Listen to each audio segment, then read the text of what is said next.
How's it going, everyone? Welcome back to another nightly review, and today we will be going over the Golden Knights' 4-1 victory over the Los Angeles Kings.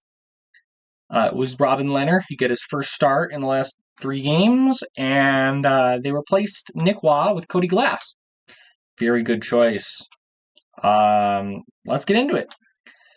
It didn't start out the way you'd think this game would start out based on the score. The Kings had the early jump. In fact, the Kings dominated this game for the first 10 minutes.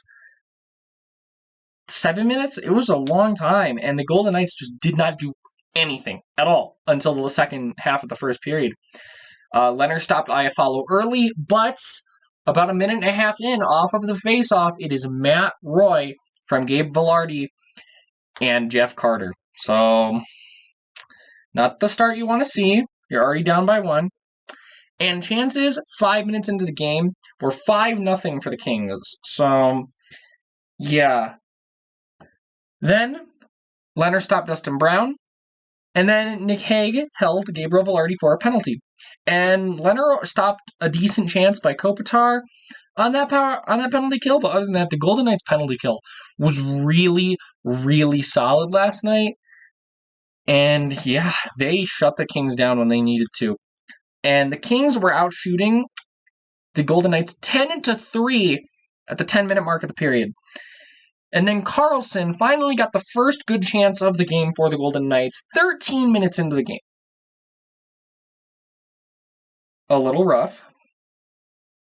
Then Glass had a very nice feed to Martinez. Martinez just couldn't convert on it, but a beautiful feed. Glass fought off Anze Kopitar to get that feed. Very impressive game from Cody Glass. He showed why he's a half a point a game player and why he should be in the lineup. He had a very good game, and he was a part of why that third line, while they didn't score, they were a very, very dominant line for the Golden Knights. Even in those first 10 minutes, the only good line in the first 10 minutes was the third line. So, yeah. And after that, the Golden Knights decided they're going to dominate. And with about 4 minutes left in the period, the Kings hadn't had a shot for 9 minutes. Eventually, they would get some, like when Lehner had to stop Athanasiou, which was a very decent chance. Nice glove save from Lehner. And then Pacioretty got a chance, and then Kolesar got a chance. And that ended the period. So the Golden Knights really starting to pick it up with the second half of that period, but they're still down by 1. Very weird period where kind of it flip-flopped who dominated who. But yeah, so shots that period were 13-9 for the LA Kings. And all I need to say was the Knights, for the chances they got, not a lot of them were from in the slot. And they really changed that in the second period. Early in the second, Grundstrom hooks Zach Whitecloud. And Marchessault got a chance, but it's Riley Smith from Marchessault and Stone on an absolute scramble.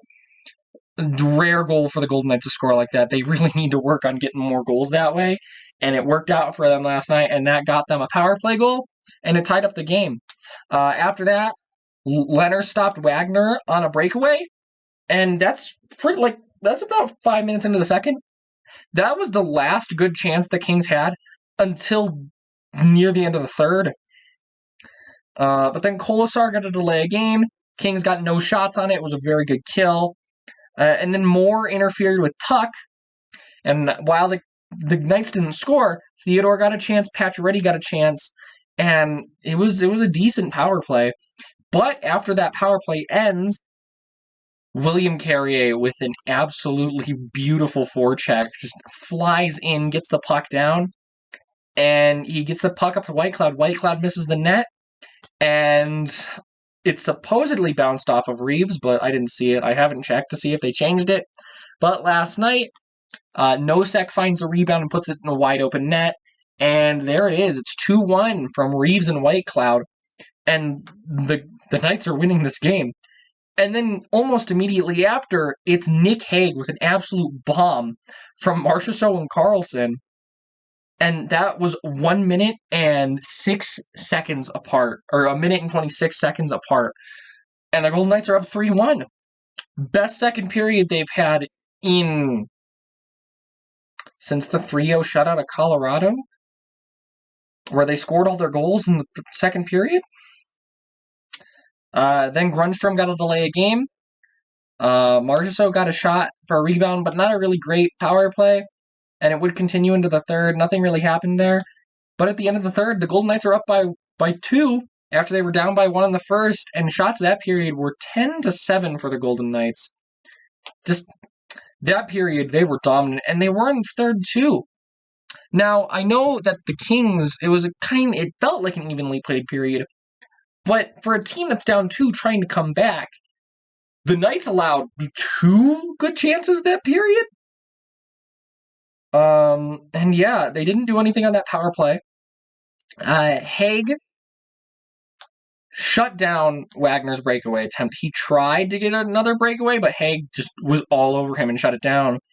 And then Leonard stopped Strand, one of their 2 good chances this period. And then the other way, it's Martinez from off of the rebound from Colasar and Theodore. And that made it 4-1. And then Haig hooked Kempe, and I was like, uh-oh. There's about 6 minutes left in the game at this point. Or sorry, about 5. And I know they're up 3, but taking a penalty when you're trying to shut the game down really isn't what you want to do.